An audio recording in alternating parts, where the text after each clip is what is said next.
Vamos lá, profeta Abacuque, capítulo 1, versículo 12 em diante. Tem alguém aqui que é 12? Ah, demoraram muito para responder, vou perguntar de novo. Tem alguém aqui que é 12? Glória a Deus, nós somos a visão dos 12. O som melhorou aí, não sei o que fizeram aí, mas ficou melhor. Vamos lá.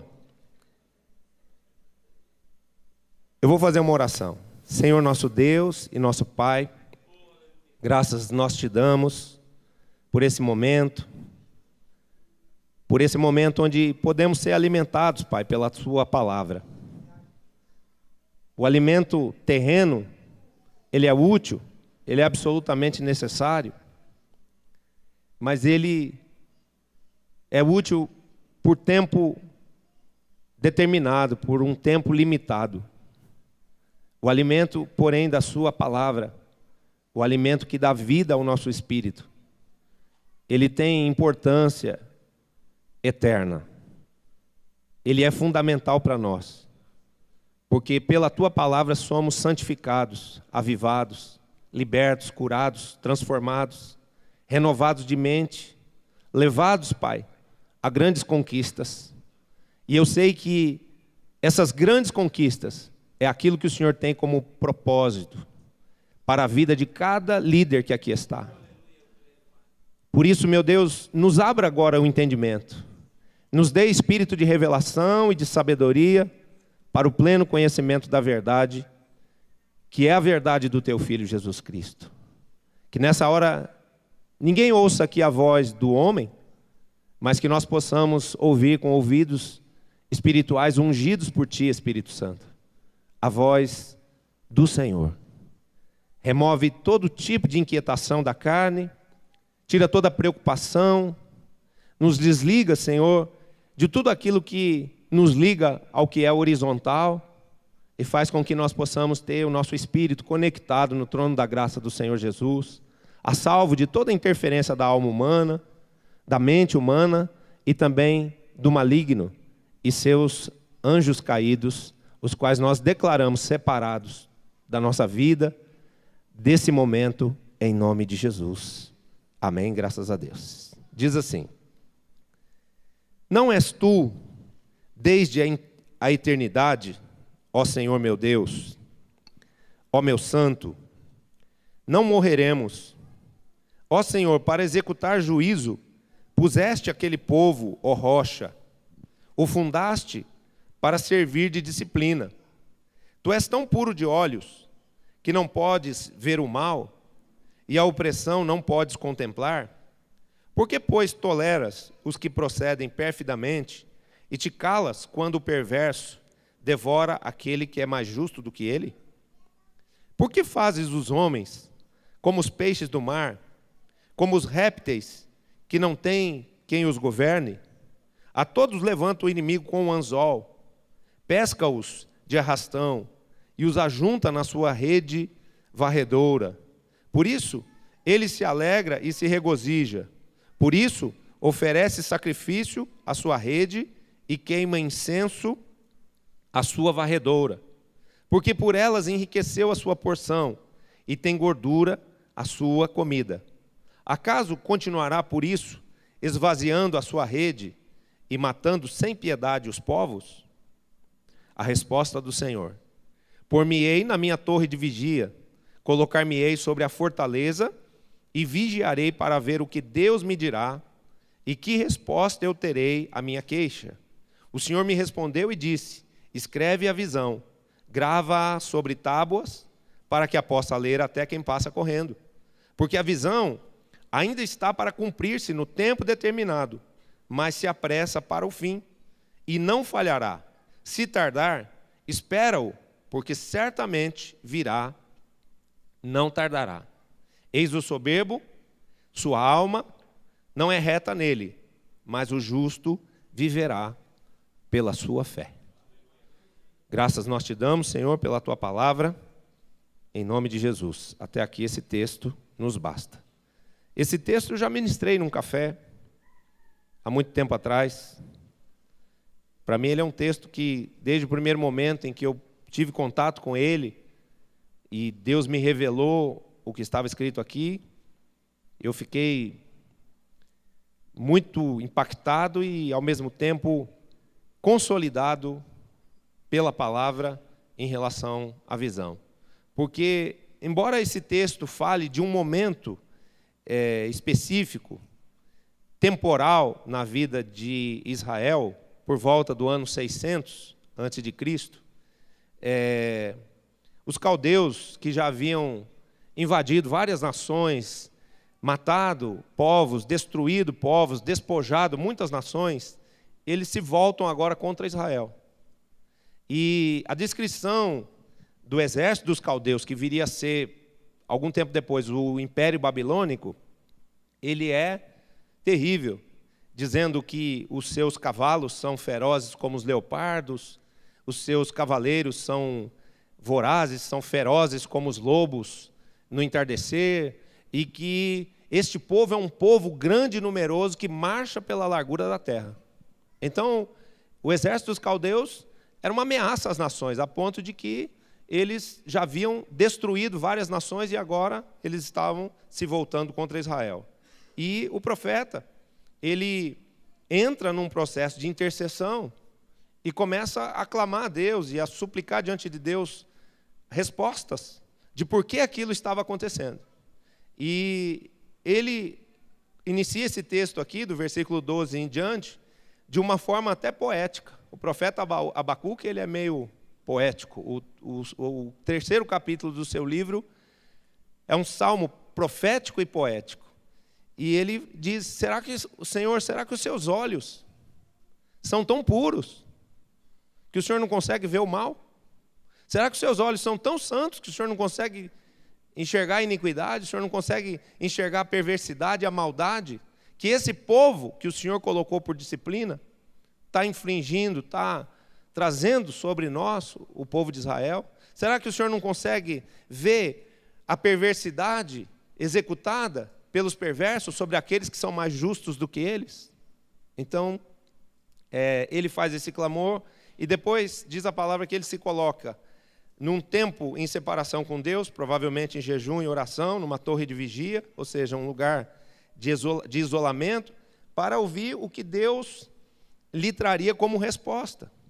E a resposta do Senhor, no capítulo 2, versículo 2, é a seguinte: o Senhor me respondeu e disse, escreve a visão, grava-a sobre tábuas, para que a possa ler até quem passa correndo. Porque a visão ainda está para se cumprir no tempo determinado, mas se apressa para o fim. E não falhará, se tardar, espera-o, porque certamente virá, não tardará. Pastor Fred, senta aqui, que aí você dá lugar para o Vladimir. E o nosso querido vereador Eduardo Tuma está conosco. Vamos agradecer e aplaudir a Jesus pela vida dele. Seja bem-vindo, querido. Isso aqui me alegra, tá vendo? Político que vem na igreja em todo o tempo, não é só na época da eleição. A visão tem essas coisas, faz essas coisas de forma diferente. Amém? A glória disso é do Senhor, mas louvado seja Deus, porque a visão, ela traz para a gente esse tipo de bênção. Então, qual é a resposta do Senhor àquela queixa? Senhor, o Senhor não se importa que os perversos oprimam os que são mais justos do que eles e aprisione a milhares de milhares na sua rede? Por que, Senhor, o Senhor faz os homens como os peixes do mar, que não tem quem os governe? Eles andam em grandes cardumes, eles andam vagando pelo mar, sem ter quem os governe. Então, é interessante que, por revelação, esse texto ele está ligado de forma muito específica aos dias de hoje. E ao mover da visão nesses últimos dias. Porque o profeta está se queixando da situação da natureza humana. Porque o profeta falava dos povos, falava das multidões, como peixes que vagavam pela terra. Porque depois do advento do pecado no Éden, depois da entrada do pecado no coração do homem, lá no Éden, o homem passou a viver uma natureza de rebeldia contra Deus. Então, entrou no coração do homem a autossuficiência, a independência, a rebelião, o estar alheio a Deus, e cada um agir segundo o seu próprio entendimento. O próprio Israel viveu isso. Tanto é que nos livros dos profetas e nos livros dos reis, existem citações que dizem, porque não havia naquele tempo quem governasse sobre Israel, cada um fazia o que bem lhe parecia. Então, hoje essa é a história do ser humano. E por causa dessa rebeldia do coração do homem, Israel, naqueles dias, nos dias dos caldeus, sofria opressão e era invadido, era capturado, era feito escravo, cativo. E de igual maneira, hoje o homem, por causa da sua separação com Deus e por causa da sua natureza rebelde, ele fica desprotegido, ele fica exposto ao inimigo, à maldade, à perversidade do inimigo, e ele é capturado e é aprisionado, escravizado pelo maligno através do pecado. O texto revela que a rebeldia de Israel contra o Senhor era o motivo da disciplina que o Senhor executava contra eles por intermédio dos caldeus. A desobediência de Israel o fazia sempre ser aprisionado pelos inimigos. Toda vez que Israel se rebelava contra Deus, vinha uma guerra, vinham inimigos, invadiam, saqueavam, levavam o povo cativo. E o profeta, tomado aqui por uma atitude intercessória, ele começa a perguntar a Deus, no versículo 14. Vamos ver o que está escrito aqui no versículo 14. Por que fazes os homens como os peixes do mar, como os répteis, que não têm quem os governe? Então, esse texto ele tem uma revelação de algo que aconteceu nos dias de Israel e dos caldeus, mas ele começa a falar de algo que nós estamos vivendo hoje. Porque hoje existe uma realidade espiritual parecida com essa, imposta pelos caldeus, trazendo cativeiro às nações. Hoje nós temos um inimigo que continua aprisionando a mente das pessoas, que continua mantendo o homem aprisionado em separação em relação a Deus, e faz isso aos milhares de milhares. Ok? Então, por causa da desobediência que alcançou no Éden o coração do homem, toda a humanidade foi gerada em pecado e, por consequência, ficou marcada pela autossuficiência, pela insubmissão e, consequentemente, traz isso o juízo sobre as nações e elas são cativas de um inimigo opressor, perverso e mau. São multidões e nações ainda sem o governo de Deus e, por isso, aprisionadas na rede do inimigo. Se você refletir, hoje há muito mais gente fora da igreja do que dentro. Nós estamos crescendo e Deus está enchendo as igrejas, Deus está saqueando o inferno e Ele está povoando os céus. Posso ouvir um amém? Amém. Deus está dando crescimento à igreja, queridos. O avivamento, principalmente na nossa nação, ele está sendo estabelecido. Mas você quer ter a visão das multidões aprisionadas pelo inimigo? Pense nos estádios de futebol lotados, que muitas vezes, no domingo, num princípio de uma verdadeira idolatria ao futebol, esvaziam as igrejas. Pense no Rock in Rio. Quantos jovens ali com a sua mente dominada por aquela ilusão, por aquele encantamento, por aquela fascinação, por vícios, por drogas, por sensualidade, por obras da carne. Pense então no carnaval, que graças a Deus acabou de passar. Pense no carnaval. Uma nação inteira enlaçada nessa alienação em relação a Deus. Essas redes são as redes da alienação, da idolatria, da prostituição, das drogas e do amor ao dinheiro. Qual a solução para isso? Deus respondeu ao profeta, no versículo 2, 3. Escreve a visão, grava sobre tábuas. Olha aí as tábuas. Está vendo as tábuas? Olha aqui, para o lado direito de vocês. As tábuas estão aqui, ó. Ganhando, consolidando, discipulando e enviando. Escreve isso em tábuas. E eu digo para você que você tem que pôr uma tábua dessa daí na sua igreja.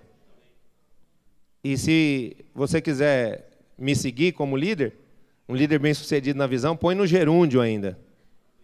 Que é ganhando, consolidando, discipulando e enviando. É o que a igreja vai estar fazendo em todo o tempo. É a forma certa de conjugar esse verbo, né? Porque não é o nosso objetivo, não é aquilo que nós vamos fazer, ganhar, consolidar, discipular e enviar. É aquilo que nós estamos fazendo. Então isso aqui não fala de um objetivo, isso aqui fala de um estilo de vida. É assim que nós vamos viver, ganhando, consolidando, discipulando e enviando. Amém? E isso vai fazer o quê? Com que cada vida, cada pessoa possa ser salva, liberta dessas redes do inimigo, liberta do meio dessa multidão alienada e escravizada que está lá fora com a sua mente entenebrecida e vai estabelecer em cada vida o governo de Deus. Se o desgoverno da humanidade se estabeleceu pela rebeldia, a cura consiste em cada homem e mulher terem um encontro com Deus. E aqui eu não estou falando do encontro de 3 dias, não. Não estou falando de Peniel, estou falando de um encontro com Deus, que é a salvação. Que as pessoas serem evangelizadas, as pessoas serem ganhas. É lógico que o encontro com Deus é um processo de consolidação dessa experiência. Quando as pessoas vão ao encontro com Deus, ali elas entram em genuíno e profundo arrependimento, elas passam por um processo de libertação, de cura da sua alma, de renovação da sua mente, de implantação da visão no espírito delas, o que vai permitir depois com que elas também, batizadas no Espírito Santo, elas possam cumprir o seu chamado em Cristo, serem santos e serem servos de Deus. Amém? Mas se o desgoverno da humanidade se estabeleceu pela rebeldia, agora, pelo processo da salvação e pelo processo de se desenvolver em cada vida o caráter da submissão de Cristo, pelo discipulado, nós vamos reverter todo esse quadro, levando multidões a terem o seu espírito completamente sujeito à autoridade divina. Quem crê nisso? É um sonho, é o futuro, mas é a verdade e a vontade de Deus. Quantos creem nisso? Dê um aplauso ao Senhor Jesus.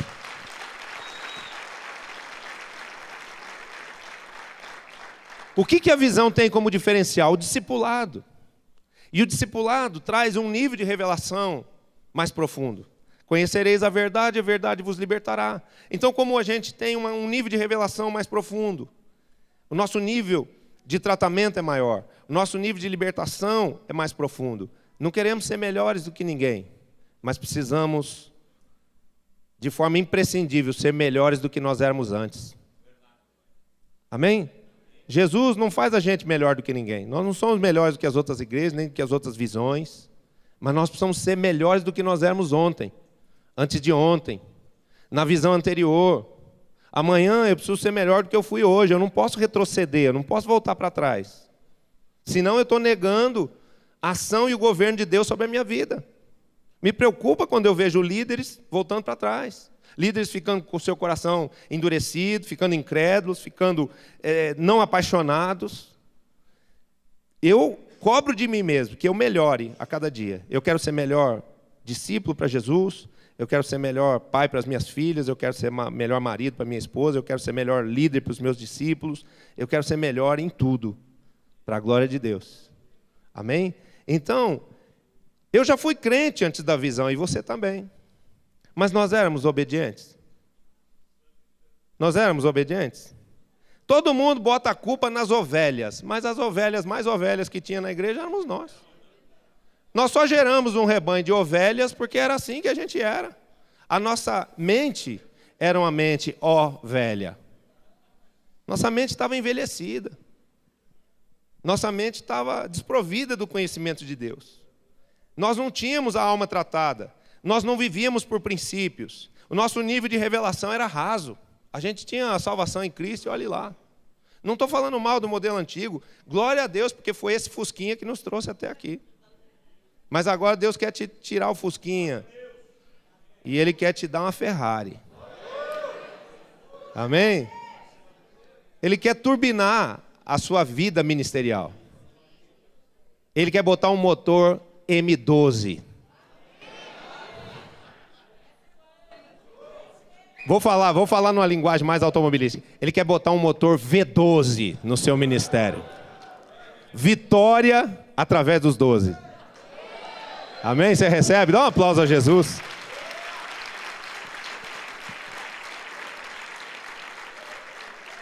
Não tínhamos a alma tratada, não vivíamos por princípio. Nosso nível de revelação era raso. Nossa alma era uma alma ferida. Por causa disso, tantas facções, tantas divisões. Autoridade era autoritarismo. Submissão era falta de personalidade. E por causa disso, a igreja não se entendia internamente. E por isso, tantos ministérios foram marcados por tantos históricos de divisões, de facções. Por quê? Porque o inimigo estava lá trabalhando no seio da igreja.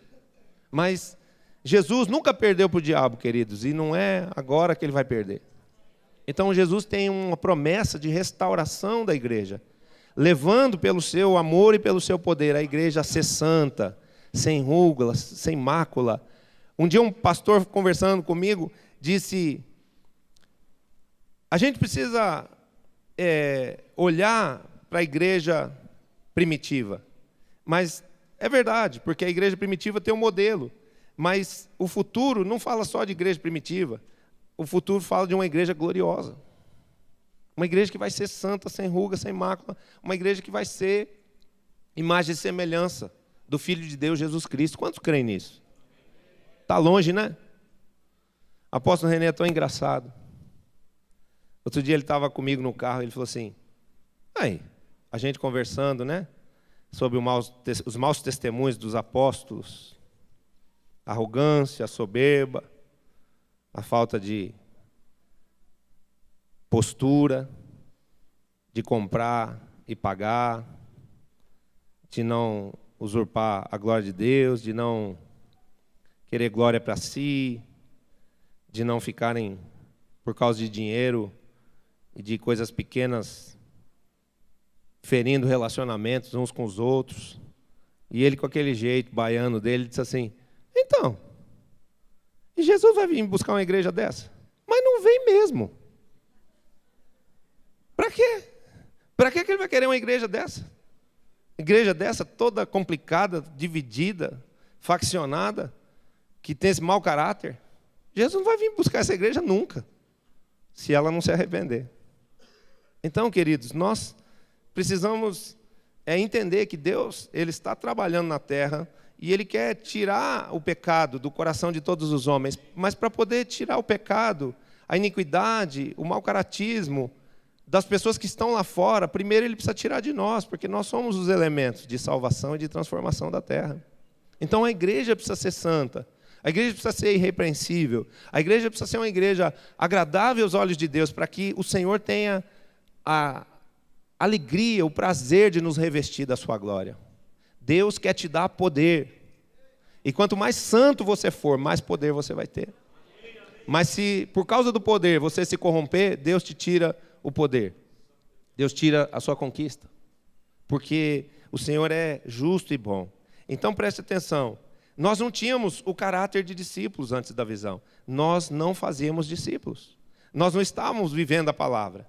E Deus, pelo seu infinito poder, Ele levará, é uma promessa divina, é uma promessa bíblica, a maioria dos seres humanos de volta à obediência de Cristo.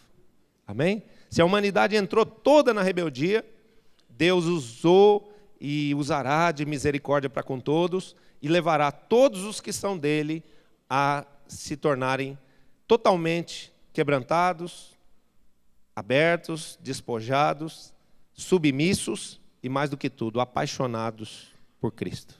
Amém?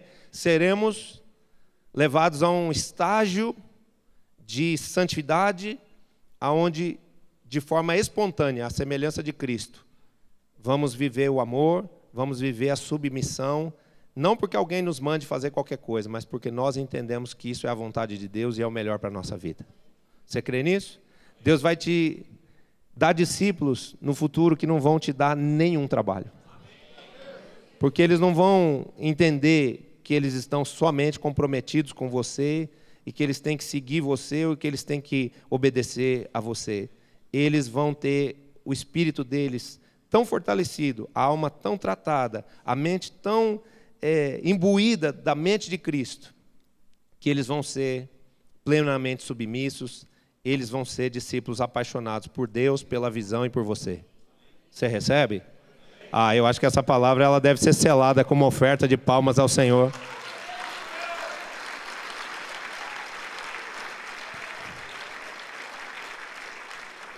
Mas apóstolo, como que a gente pode ter certeza disso? É só olhar para a palavra de Deus.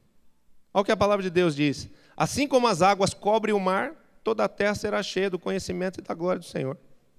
Todos vão conhecer a Deus de uma forma profunda. Todos vão conhecer a Deus, não de ouvir falar, mas de uma experiência real, poderosa com Deus. Amém? E isso vai fazer com que toda a terra seja cheia da glória de Deus, porque todos vão se tornar filhos, se tornando filhos vão se tornar discípulos, se tornando discípulos vão se tornar líderes, e se tornando líderes. É com isso que a visão trabalha. Formar a igreja um grande corpo de líderes. Você como líder na visão, precisa entender que você está só liderando líderes. Você está pastoreando líderes. E nesse aspecto a gente precisa exigir muito de nós mesmos, porque nós precisamos crescer. Nós precisamos ter sempre uma dependência total de Deus para a gente ter o que oferecer às pessoas. Não ficar repetitivo, não ficar sem a vida de Deus, sem a unção de Deus. Amém? Um rebanho só cresce quando o líder cresce. O ministério só cresce se o líder crescer. Então nós precisamos buscar esse crescimento. Mas o propósito de Deus é que se multipliquem não só igrejas cheias de gente salvas, não, igrejas de líderes. Líderes de avivamento. Líderes que vão sair em direção às nações da terra e vão levar o avivamento aonde o Senhor quer que ele esteja. Amém? Agora, eu ouso dizer que a igreja só será a maioria se resgatar o discipulado. Amém? O modelo de Jesus, o modelo dos 12, que é cada um cuidar de 12, e os 12 se multiplicarem por gerações, gerando multidões de líderes libertos, curados, quebrantados, para formarem outros líderes, e outros líderes, e outros líderes, até que toda a terra esteja cheia da glória de Deus. Amém? Qual é o diferencial? O discipulado, que trata o caráter. Uma igreja de programa, uma igreja onde o pastor fala com as ovelhas no domingo, ou numa reunião durante a semana, não trata caráter. O pastor não sabe de nada que passa na vida das pessoas. As pessoas não têm um bom sistema de aconselhamento. As pessoas não têm um bom sistema de orientação. Não existe um processo que possa levar aquelas pessoas, um processo eficaz. Não é que a igreja anterior não tenha isso. Eu, no começo da minha vida ministerial, por amor a Jesus e por amor às ovelhas, eu fazia libertação, um por um no gabinete pastoral. Fazia cura interior, fazia aconselhamento. Mas a igreja ficava limitada, por quê? Porque eu era 1 para 300.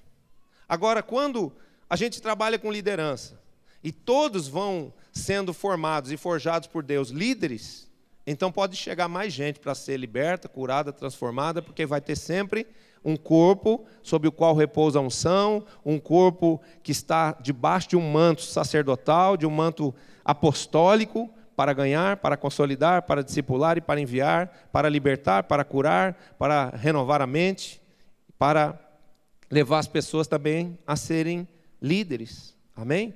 Então, ninguém desfaleça por causa das dificuldades. Deus me mandou falar para você. Eu não sei com quem que eu estou falando, mas eu sei que o Senhor está falando com alguém através da minha vida. Não desfaleça por causa das dificuldades. Eu sei que muitos estão enfrentando provas severas, difíceis, mas não desfaleça, porque esse texto traz uma promessa de grande conforto para você. Olhe para a palavra e creia nela, em nome de Jesus. Seja abençoado com fé agora, em nome de Jesus. Olhe para a palavra e tenha a revelação dela no seu espírito. Versículo 2, 3, o que diz? A visão não falhará. A visão não vai falhar. A visão não vai falhar na sua vida para te fazer discípulo. A visão não vai falhar na sua vida para te fazer um líder de êxito. A visão não vai falhar na cura, na restauração da sua família. Na visão, Deus abençoa o indivíduo, abençoa a família dele. Porque a sua família foi chamada para ser uma família sacerdotal. Então, tem lugar para os nossos filhos na obra de Deus. Pastor Fred está aqui, é um homem multiplicador, tem 5 filhos. Os filhos estão todos indo para o ministério. A filha dele é levita, tem uma palavra profética para ela de que ela é pastora. Jesus, num acampamento de jovens, num encontro da visão, falou especificamente com ela: Gabriela, minha pastora. Né? Então, Deus está transformando a menina, cada dia mais apaixonada pelas coisas de Deus. Está aqui no altar, é uma levita que tem uma voz linda, que tem unção. Segundo filho, é líder de célula. Terceiro filho, Davi, já inclinado às coisas espirituais. Até o pé do menino é ungido. Foi lá em casa outro dia, falei, não chuta a bola no vizinho. Foi a mesma coisa que falar chuta. Chutou a bola caiu na casa da vizinha, fui lá buscar a bola, falei de Jesus para a vizinha, ganhei a vizinha para Jesus. Até nas coisas erradas, os filhos da gente são usados para consertar o mundo. Amém? Você quer aplaudir Jesus? Pode aplaudir.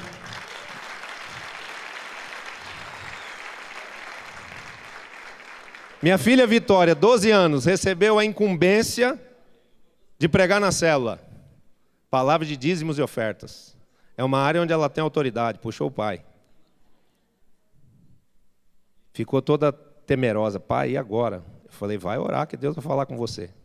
Aí ela voltou com a palavra. Pai, a palavra que Deus me deu é aquela. É mais fácil um camelo passar debaixo do fundo de uma agulha, dentro do fundo de uma agulha, do que um rico entrar no céu. Eu falei, o que você entendeu dessa palavra? Eu entendi que o rico precisa se despojar da vaidade, da soberba e do amor às riquezas. Eu falei, então, muito bem, vai lá e transmite essa revelação. Os nossos filhos, queridos, eles são uma herança sacerdotal. E se você tem filhos que estão longe, que estão perdidos, pode ter certeza, porque Isaías 60 te garante, todos os teus filhos serão ensinados do Senhor. Dê um aplauso ao Senhor.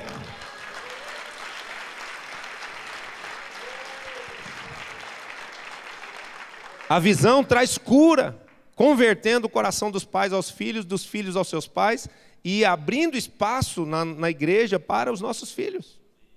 Os nossos filhos são uma herança levítica. Filho de peixe, peixinho é. Filho de pastor, pastorzinho será. É verdade, é verdade. Não brigue com o seu filho se ele não tem essa inclinação ainda. Vai chegar o momento em que Deus vai falar pessoalmente com ele. Amém? É Jesus quem chama para o ministério. Não fique chamando você, o seu filho, para o ministério. Deixe Jesus chamar ele no tempo dele. Mas toda a nossa casa vai servir ao Senhor. Por quê? Porque a visão cria esse ambiente. Traz as pessoas para o louvor. Traz as pessoas para a direção das redes. Tem rede de crianças, tem rede de jovens. Tem rede de mulheres, tem rede para os homens. Tem rede de família. Então, nessas redes, cada um encontra o seu espaço. As células de crianças, células de adolescentes, células de jovens, células de casais. A visão é toda uma estrutura onde o projeto de Deus é curar o indivíduo, curar a família dele e curar o ministério. Isaías 51, 2 e 3. Olhai para o vosso pai Abraão. Ele era sozinho, ele era estéril. Quando eu o chamei, mas eu o chamei, eu o abençoei e eu multipliquei. Então Deus te chamou para a visão. Através dessa visão, Deus vai te abençoar na sua vida, na sua família, nas suas finanças. E, além disso, Ele vai te multiplicar, te dando um tremendo êxito ministerial. Quem recebe, dê um aplauso ao Senhor.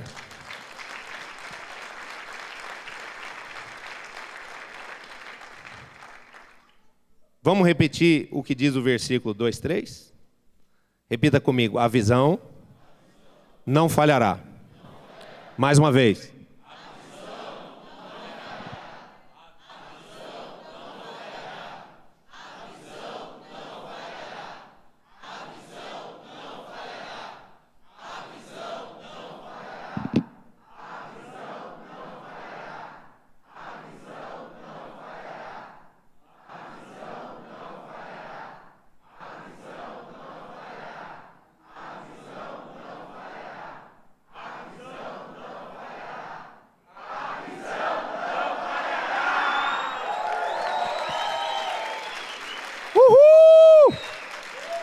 A visão é de Deus. Mas apóstolo, o senhor está querendo que a gente vire papagaio? Não, é porque tem um estudo científico que tudo que você repete pelo menos 6 vezes, você jamais esquece. E como o propósito de Deus sobre a sua vida é unção dobrada, eu levei você a falar 12 vezes. 12 vezes. Amém? Para você nunca esquecer, nas horas das lutas, das provas, das dificuldades, dos discípulos com problema com você, do diabo com problema com você, porque você é um grande problema para o diabo. A sua mulher com problema com você. Você com problema com a sua mulher. Nessas horas, você não se esquecer que a visão não vai falhar. Amém? Eu dou um decreto aqui apostólico. Todas as vezes em que surgiu uma grande luta, antes que venham aqueles pensamentos, desiste, isso não vai dar certo, isso não é para você, vai vir a voz do Espírito Santo falando aos seus ouvidos. A visão não falhará em nome de Jesus. Por isso avance, persevere, fortaleça os seus joelhos, fortaleça as suas mãos, em nome de Jesus. A visão não falhará, amém? A visão não falhará na sua família, no seu ministério, a visão não falhará na sua nação, porque o modelo dos 12 foi um modelo criado para o resgate das nações. Jesus disse, ide e fazei discípulos de todas as nações. Porque fazer discípulos é a estratégia, é o modelo, a unção para conquistarmos todas as nações para Cristo. Por que eu falo disso com tanta convicção e certeza? Por causa disso, porque a gente já aprendeu, a gente já experimentou que o discipulado traz um outro nível de vida e de qualidade de vida cristã para a igreja. Os discípulos são maduros, eles são santos, eles são ungidos por Deus. E eles, por serem ungidos por Deus, eles se tornam líderes, que formam outros líderes, que formam outros líderes. Isso não vai parar até Jesus voltar.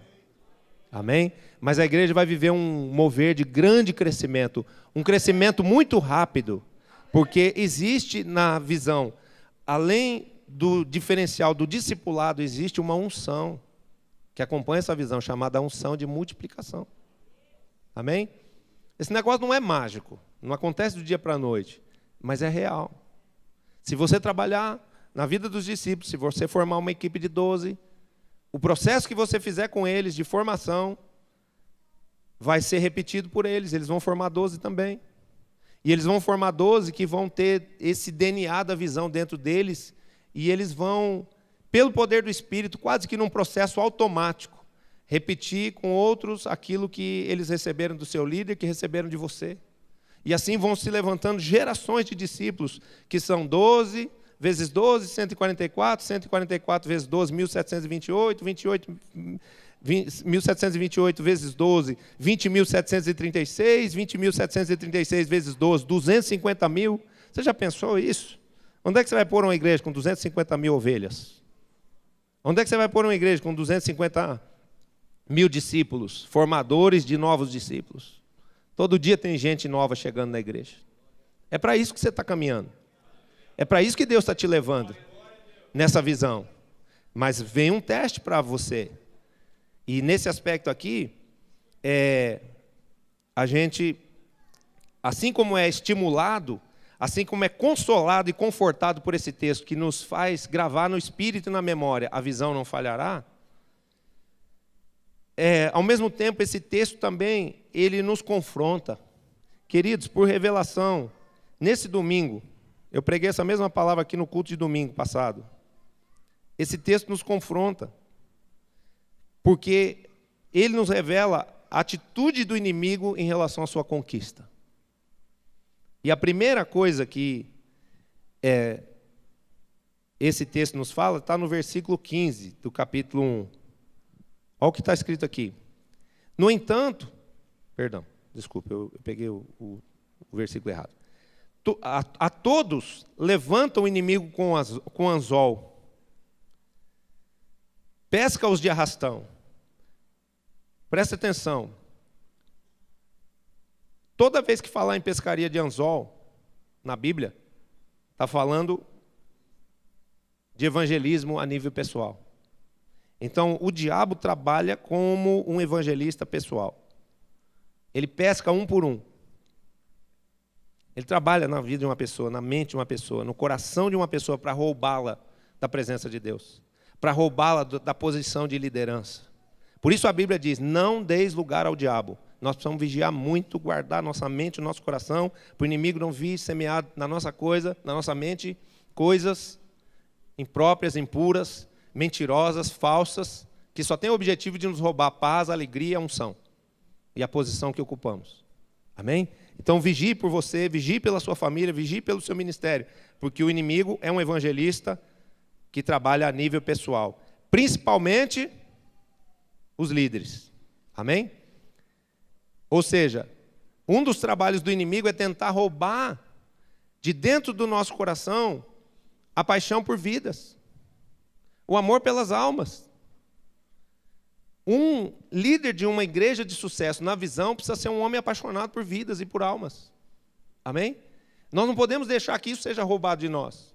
Que a gente perca esse foco, que a gente pare de orar pela salvação de pessoas, que a gente pare de falar de Jesus. Deus não quer que nós sejamos administradores de uma visão. Porque num determinado momento vem a conquista, vem a nossa célula, vem a nossa geração, vem o nosso rebanho. E se a gente não vigiar, a gente começa a perder o foco do evangelismo pessoal, que é uma coisa que o diabo mantém continuamente, trabalhando individualmente na mente de cada um, às vezes até na mente dos filhos dos pastores, até na mente dos pastores, ou até na mente dos 12 dos pastores, para tirar deles a unção, para tirar deles essa promessa de conquista, de vitória, de uma visão que não vai falhar. Ele trabalha assim individualmente. Então, se o inimigo trabalha assim individualmente, nós também precisamos trabalhar, porque Deus não quer administradores de uma visão, Deus não quer que nós sejamos gerentes do altar ou da igreja. Deus quer que nós sejamos líderes apaixonados pelos perdidos, apaixonados pelas almas. Jesus era o líder, o maior de todos, o mais ocupado, o que administrou as maiores multidões na terra. Mas ele ganhou pessoalmente também a Levi, a Zaqueu, a mulher samaritana. Foi lá dar um confronto em Simão. Entrei aqui na tua casa, você não me deu nenhum beijo. Que tipo de discípulo é você? Por isso que aqui no final do café eu gosto de que faça a fila da fé. Para mim me dá um beijo. Amém? Então, não podemos, queridos, deixar que essa chama de amor por vidas, essa chama do evangelismo pessoal, suma da nossa vida. Seja um modelo para os seus discípulos, ganhe vidas você. Fale de Jesus.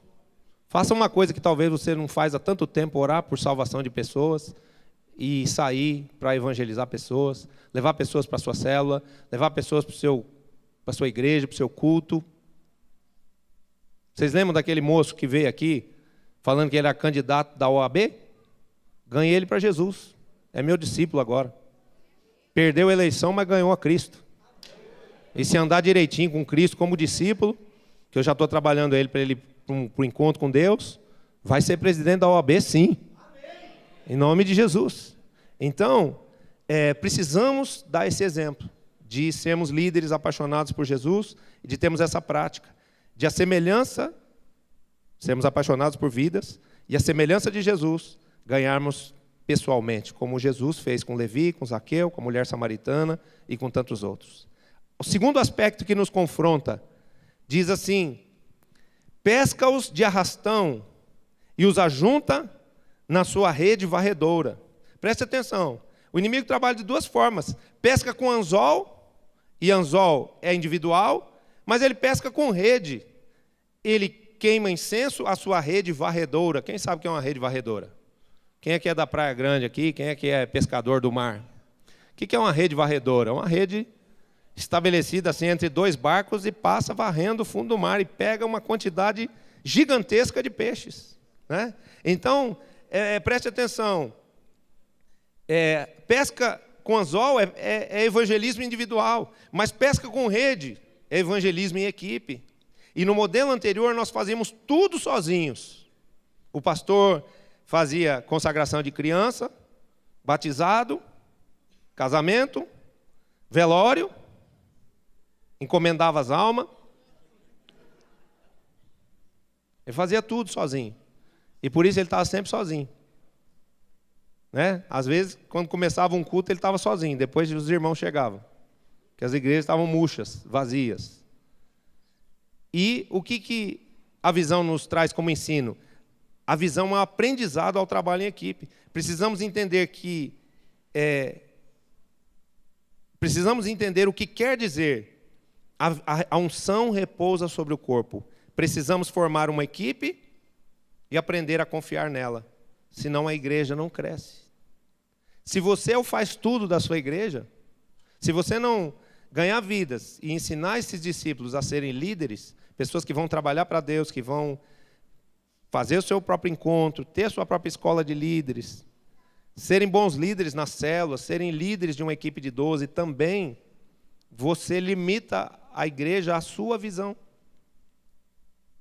Você limita a igreja à sua visão. Tem pastores que não saem, pastores que não viajam, pastores que se marcar um evento numa sexta-feira que eles têm encontro com Deus, eles ficam lá presos. Por quê? Porque eles não têm coragem de entregar o encontro na mão de um discípulo maduro, de um discípulo santo, fiel, e confiar que Deus vai fazer aquela equipe fluir poderosamente. Tem pastores que ficam a vida inteira dependendo dos seus discipuladores e dizendo: vem aqui fazer meu encontro, vem aqui fazer meu encontro. Não, você já aprendeu como faz o encontro, você já tem o modelo do encontro. Eu estou fazendo até uma cartilha com princípios para um encontro bem feito. Que não é substituir o manual da visão, não. O manual que o apóstolo René escreveu é o manual de comportamento espiritual. Isso aí não vai mudar nunca. Mas nós estamos escrevendo um manual para que os encontros não percam a sua qualidade. De horário de sair, de horário de chegar, de para onde as pessoas têm que ir, de como deve ser a intercessão, de onde os discípulos têm que voltar. Porque senão começam as distorções, senão começam os achismos dos líderes e o encontro começa a perder a sua qualidade. Não pode acontecer isso. Nós precisamos entender que a visão tem uma linguagem que deve ser padrão. Por quê? Porque ela vem para padronizar uma mentalidade de pensamento e de comportamento. Não é tirar a identidade de ninguém, nem fazer lavagem cerebral, não. Mas é ensinar as pessoas a se posicionarem como um exército. No exército não é tudo organizado? Não é tudo direitinho? As pessoas não marcham todas firmes? A igreja de Jesus é um exército. Então precisa ver esse processo. Porque o processo que está sendo criticado aqui nessa palavra é o processo onde cada um fazia o que bem lhe entendia. São multidões que andam vagando pelo mar e não tem quem os governe. Não, agora todos serão governados no espírito, na alma e no corpo pelo Espírito de Deus. Isso não vai tirar a originalidade da criação, isso não vai cercear a liberdade de ninguém, cada um tem o seu jeito, cada um tem sua identidade, mas no quesito trabalho, nós precisamos pensar e fazer as mesmas coisas, porque o modelo ao qual a gente imita diz que era o coração e a alma da multidão dos que criam. Então, coração e alma fala de pensamento e de sentimento, e nós temos que fazer isso acontecer com a igreja. Amém? Agora, a visão é um aprendizado ao trabalho em equipe. Precisamos entender o que quer dizer a unção repousa sobre o corpo. Na visão anterior, parece que a unção repousava só sobre o pastor, e por quase que ele ficava afogado de tanta unção e morria sozinho, né? Mas nós, na visão em células, aprendemos a delegar autoridade, a treinar os discípulos e depois confiar neles, enviá-los para que eles, como equipe, possam fazer a igreja crescer e se multiplicar. Amém? Se nós só confiamos em nós mesmos, a visão fica limitada ao poder da nossa influência, ao poder do que a gente enxerga ou pode fazer. Se você ler o livro do pastor David Young Cho, o pastor da maior igreja em células do mundo, na Coreia, uma igreja com quase 1 milhão de membros, ele diz que uma das barreiras que Deus precisou quebrar foi o nível de confiança que ele tinha em si mesmo, onde ele achava que só ele sabia fazer as coisas. Então ele escrevia tudo, ele fazia tudo, ele pregava, ele ensinava, ele dava aula, ele batizava as pessoas. E ele precisou ficar doente para poder ser forçado a delegar responsabilidades, a confiar em outros líderes e a ver que o verdadeiro pastor da igreja não era ele, mas o Espírito Santo. A sua igreja tem um pastor. Amém? O verdadeiro pastor da sua igreja é o Espírito Santo. Ele usa você, mas se você não estiver lá, ele vai continuar trabalhando e ganhando as vidas por compaixão, por misericórdia e por amor do nome do Senhor. Então também descanse nessa ideia, descanse nessa visão. Amém? E o que aconteceu? O Dr. Cho, o pastor David Young Cho, disse: quando eu passei 10 anos doente, tudo aquilo era um processo de tratamento e de quebrantamento para que o poderoso Dr. Cho fosse anulado e pudesse nascer um líder que entendia que a liderança tinha o Espírito Santo também, e ela podia fluir, ela poderia trabalhar. Amém? Enquanto ele esteve doente, a igreja seguiu crescendo. Então nós precisamos entender isso e não precisamos ficar doentes para entender isso.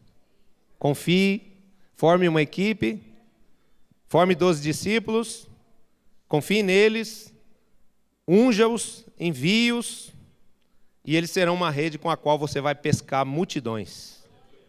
Serão seus 12 espias que vão conquistar novos territórios. Quantos creem nisso? Dê um aplauso a Jesus aí. Deixa eu correr. Agora essa aqui para mim é a mais forte. Ponto número 3. Diz assim: ele enche a sua rede varredora. Por isso, ele se alegra e se regozija. O diabo trabalha feliz. O diabo trabalha feliz. Ele se alegra porque a sua rede de carnaval está cheia. Ele se alegra porque a sua rede de drogas está cheia. Porque a sua rede comandada por pornografia na internet está cheia. Ele trabalha feliz. E muitos de nós já perdemos até uma coisa que a Bíblia diz que nós não devemos perder, que é a alegria da nossa salvação. Agora, se você não se alegra nem pela sua salvação, como é que você vai se alegrar pela salvação de mais alguém? Explica isso para mim. Então, nós não podemos, queridos, ser crentes acabrunhados, insatisfeitos, sem alegria. A alegria do Senhor é a nossa força. As coisas estão difíceis, se alegre em Deus, louve, peça para Deus tirar a tristeza, a angústia, o espírito sorumbático, e peça alegria para Deus. Pela forma como o Senhor nos trata, nós não temos direito de nos queixar de nada. Uma das coisas que adoece a alma é a insatisfação, é a queixa, é a lamentação, é a murmuração. E quando líderes enveredam por esse caminho, eles começam a ficar com a sua alma doente. Mas a Bíblia diz o quê? Se alguém tiver que se queixar, que se queixe dos seus próprios pecados. Se as coisas não são como queríamos, é porque temos dado lugar ao pecado, da ingratidão, da murmuração, da infidelidade, da soberba, de não valorizarmos aquilo que o Senhor é e já fez por nós. Então que hoje você se arrependa. Se você está nessa, se arrependa. E se alegre em Deus, porque a alegria do Senhor é a sua força. Nós temos motivo para nos alegrarmos. Nossos pecados foram perdoados. A gente estava indo para o inferno. A gente estava caminhando na direção do enxofre e do fogo. Agora nós estamos indo para o céu. Amém? Um lugar onde a Bíblia diz que nem com olho se viu, nem com ouvido se ouviu, nem nunca penetrou no coração humano o que Deus tem preparado para aqueles que vão para aquele lugar. Esse é você. Então você vai ficar com cara de limão Haiti? Por quê? Você acha que uma pessoa que não tem alegria atrai as outras pessoas? Não atrai. Porque já tem a mulher em casa com a cara feia, já está o chefe, o patrão no serviço com a cara feia. Chega aqui na igreja e encontra um pastor de cara feia. Por favor. Por favor. Então sorria. Você está sendo filmado pelo céu. O tempo todo. Amém? Ponto número 4. Oferece sacrifício. Se relaciona a todo tipo de renúncia exigida pelo Evangelho. A verdadeira adoração é sacrifício. A primeira vez que a palavra adoração aparece na Bíblia é no meio de um sacrifício. Gênesis 22, 5. Vinha Abraão para entregar o seu filho Isaque no altar de Moriá, e os servos disseram: como nós vamos fazer? E Abraão responde: fiquem aqui, eu vou até lá com o menino, e depois que adorarmos, voltaremos. Então, não existe verdadeira adoração sem sacrifício. Amém? E para termos êxito na visão, precisamos entender o que é sacrificar. Aprender a sacrificar velhos conceitos. Renovar a nossa mente.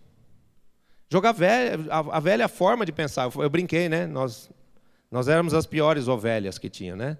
Porque a nossa mente era religiosa, a nossa mente era tradicional, a nossa mente era preconceituosa. O ser humano, naturalmente, ele tem medo do novo. E a visão é o vinho novo de Deus. E porque ela é o vinho novo de Deus, é o que vai renovar a vida, a salvação, a redenção, a alegria, ela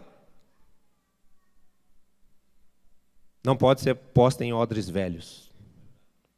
Então nós precisamos renovar os odres da nossa mente e sermos humildes e aprendermos a fazer tudo de novo.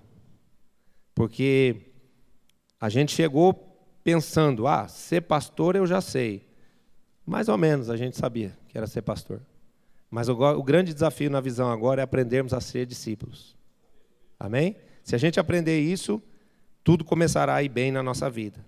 Então, renuncie, sacrifique os velhos conceitos, entregue a maneira velha de pensar no altar e deixe alguém te conduzir, deixe alguém te aconselhar, deixe alguém te ensinar.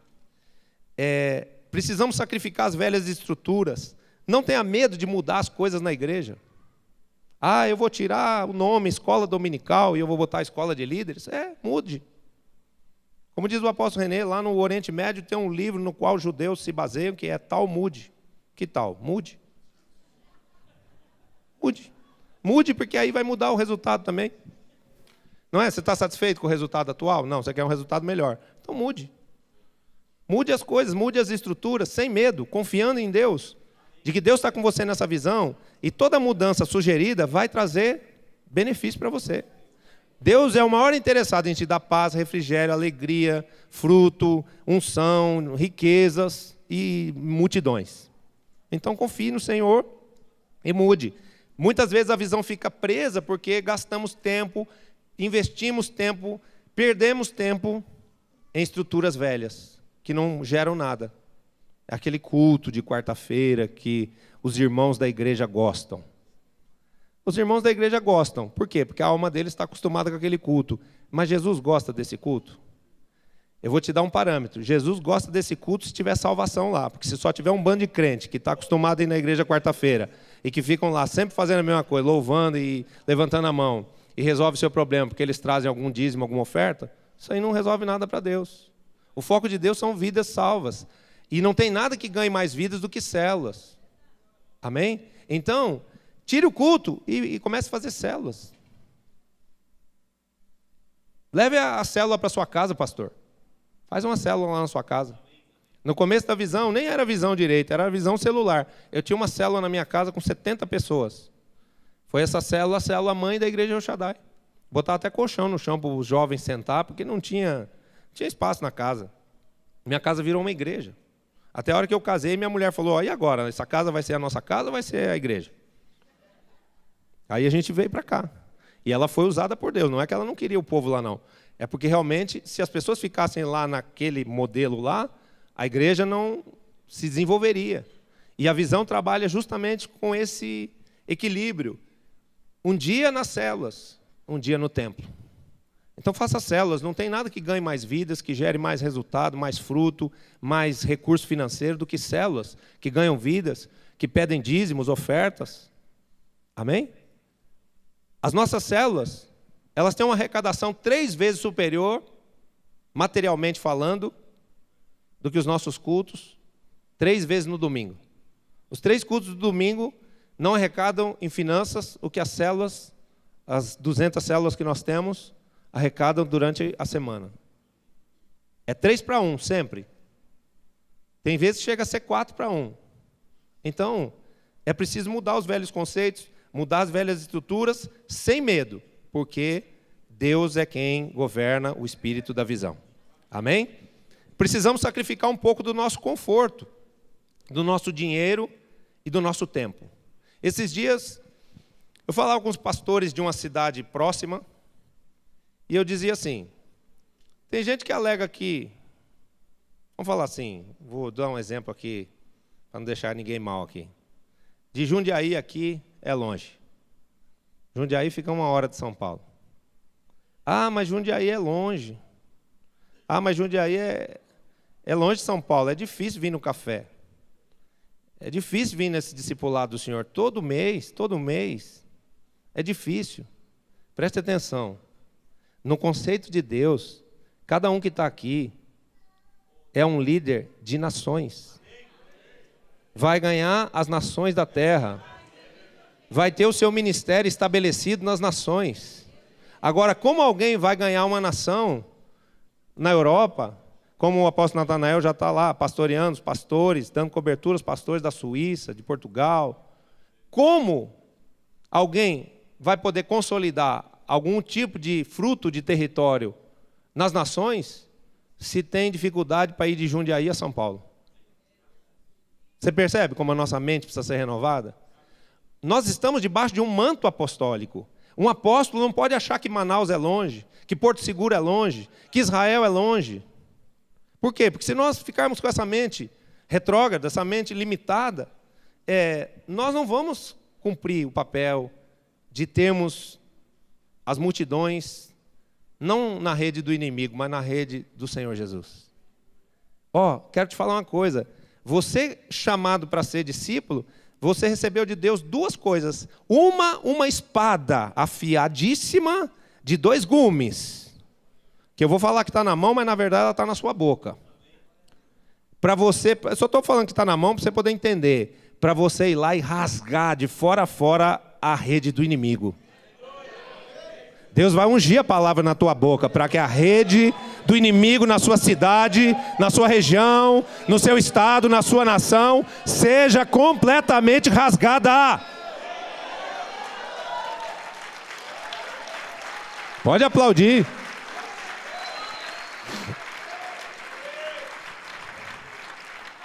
Você vai rasgar essa rede. No poder do Espírito Santo, essa rede vai ser dilacerada por uma espada que corta dos 2 lados. E é bem afiada, hein? E Deus te deu uma outra coisa. Porque a hora que você rasgar a rede, os peixes vão ficar tudo solto. Não é? Vai fugir todo mundo do cativeiro do diabo.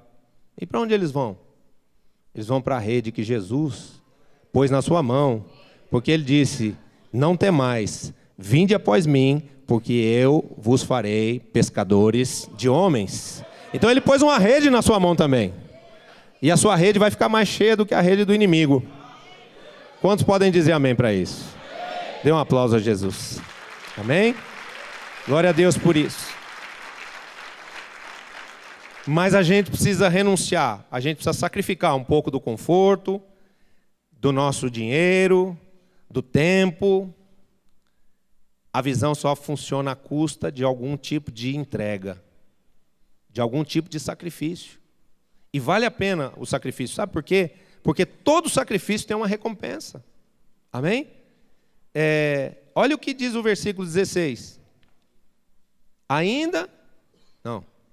Toda vez eu vou para o texto do lado aqui. Por isso, oferece a sacrifício a sua rede, queima incenso a sua varredora, porque por elas enriqueceu a sua porção e tem gordura a sua comida. Essa visão veio como uma visão de Deus para te fazer um pastor, um líder próspero. Amém? Deus vai enriquecer a sua porção através dessa visão. É verdade. O que aconteceu? Vereador Júlio César de São Carlos. Olha só, hein? As autoridades estão chegando na igreja. Gênesis 17:6 está acontecendo. Vamos dar um aplauso a Jesus pelo vereador mais votado do Estado de São Paulo. Muito prazer, vereador. Seja bem-vindo, viu, querido?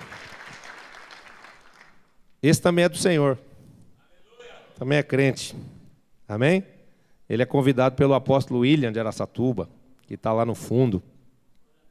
Pastor André, isso, pastor André de São Carlos. Quem me avisou foi o pastor William, por isso que está escrito aqui, ó, convidado do apóstolo William. Eu só transmiti o recado. Então vamos continuar aqui, sejam muito bem-vindos.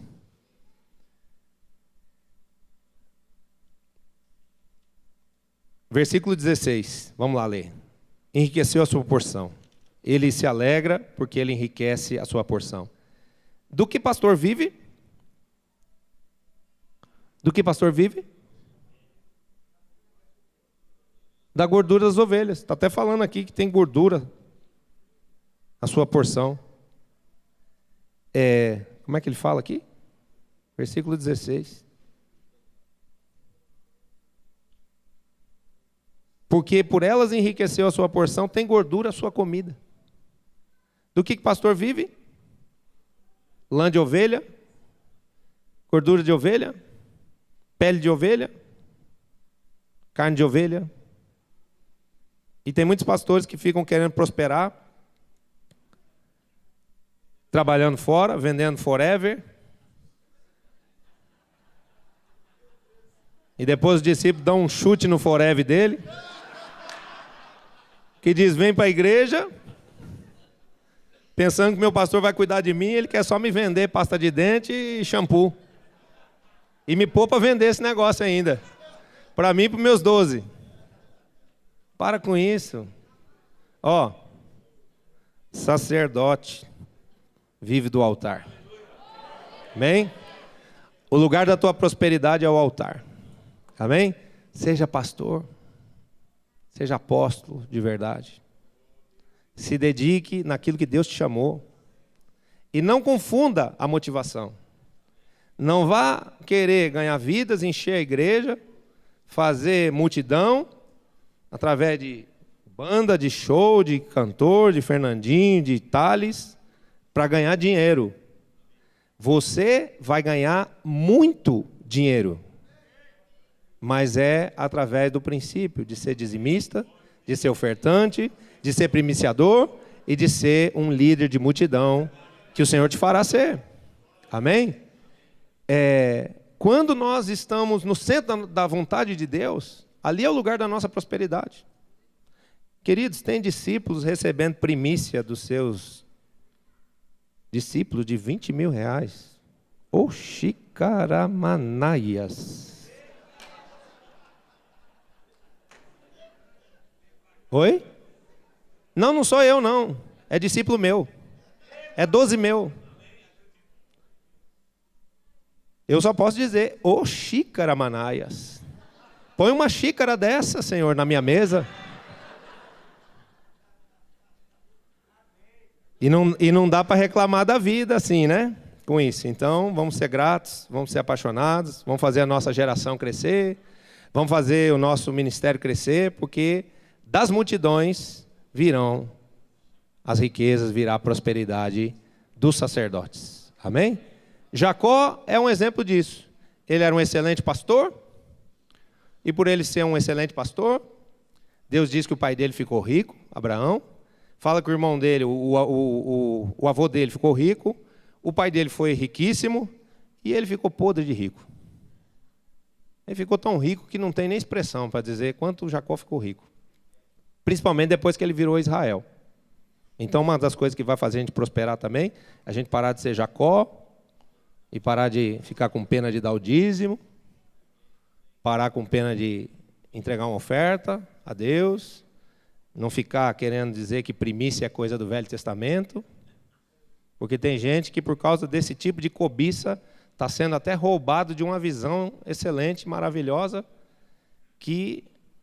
na qual Deus lhe chamou para ser um tremendo líder, um tremendo homem de êxito.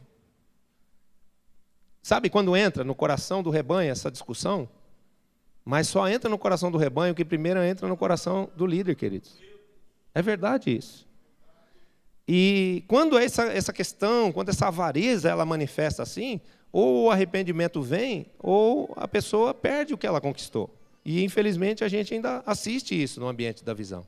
Então, vamos ser gratos a Deus por tudo que Ele é e por tudo que Ele nos deu.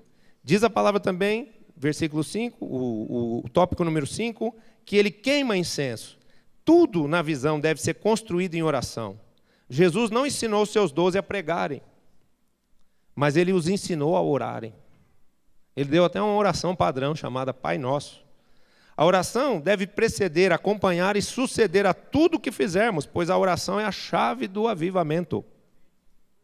Deus pôs uma chave de avivamento na sua vida, na sua mão, que é a oração. E nós precisamos o quê? Ensinar os nossos 12 a orarem, porque pela oração a poderosa mão de Deus é movida. Então, nós estamos vivendo a experiência de podemos ter um templo sendo construído para o nosso ministério para 4.000 pessoas. É um templo que de área construída terá 3.700 metros quadrados. Está sendo construído aqui perto, na Avenida do Estado. Mas foi uma conquista feita em oração. Ficamos orando. Começamos em fevereiro. 9 meses depois, em outubro, veio a proposta, nasceu algo que foi gerado no reino do Espírito. Então, vidas, famílias resgatadas, unção, palavra revelada, dinheiro, templo, tudo se conquista primeiro em oração. Amém? Tudo primeiro a gente conquista no mundo espiritual, depois as coisas se materializam aqui. Então, dobra o seu joelho, põe o seu povo para orar, ensina a igreja a orar, inicia uma reunião lá de 6 horas da manhã, para aqueles que puderem vir orar. Se o povo não pode vir orar de manhã, põe para orar de noite. Porque aqui, há 13 anos seguidos, a oração de manhã, de tarde e agora tem à noite também. E logo, logo vai ter 24 horas por dia. Tem um exemplo aqui, que é a igreja do apóstolo Paulo Martins, da apóstola Vera, que são um casal muito espiritual e que tem entendido que a oração é a chave do avivamento. E eles têm se dedicado a orar muito e têm posto seus discípulos para orar, segundo uma direção de Deus, e no último Fruto Fiel que eu estive com eles, eu fiquei impactado de ver o crescimento, de ver o resultado no ministério deles. Tinha no Clube Aramaçãs, amém. No Clube Aramaçãs, quase 3.000 pessoas. Então, eu digo, a oração, ela faz a diferença, ela move a poderosa mão de Deus. Em vez de a gente ficar se queixando, reclamando, vamos orar, que isso vai dar muito mais fruto e muito mais resultado para todos. Amém? Ponto número 6, penúltimo. Trabalhe e persevere. Vamos ver o que diz o versículo 17. Acaso continuará por isso esvaziando a sua rede e matando sem piedade os povos? Ouça o que eu quero te dizer. A visão é trabalhosa. E ela exige perseverança. Já são 13 anos que eu me afadigo, que eu me canso nessa visão. Mas os resultados são maravilhosos. Amém? Então, uma visão que dá trabalho, mas que também dá resultado. E às vezes vem a hora, vem o momento, vem uma tentação do inimigo tentando nos desanimar, tentando nos abater. Mas, se nós formos perseverantes, a seu tempo colheremos, como diz Gálatas capítulo 6. Amém? Então, não desanime, não. Formar uma geração leva, em média, 3 anos. Demora para formar os 12, às vezes até 4 anos para formar uma geração, mas elas vêm. Vem a geração de 12, vem a geração de 144. Você vai trabalhando, você vai investindo, você vai suportando as provas, você vai se deixando tratar, transformar. E o tempo passa, às vezes, numa velocidade que não é a nossa. O tempo de Deus não é o nosso tempo. Os caminhos do Senhor não são os nossos caminhos. Os caminhos dele são mais elevados. Às vezes o tempo dele, para nós, demora muito. Por quê? Porque ele está na eternidade e nós temos um relógio no braço que nos fala, é dia, é noite, é dia, é noite, é ano 2010, 2012, 2013. E o homem fica debaixo dessa pressão. E essa pressão, às vezes, traz ansiedade ao coração das pessoas. Mas eu quero liberar aqui uma palavra profética. de que Deus será o governante de todas as coisas na sua vida, Ele vai governar o seu tempo, e Ele vai também remir o tempo na sua conquista. Porque tem muitos que ficam angustiados e ansiosos, porque dizem assim, eu já perdi muito tempo, eu já estou muito velho, eu já trabalhei muito, eu não conquistei nada. Eu quero te dizer que virão os dias em que o Senhor restituirá os anos consumidos pela locusta. A visão tem essa propriedade de fazer com que em pouco tempo a gente conquiste aquilo que a gente não conquistou em muito tempo. Então isso vai acontecer na sua vida. Você recebe? Dá um aplauso ao Senhor Jesus.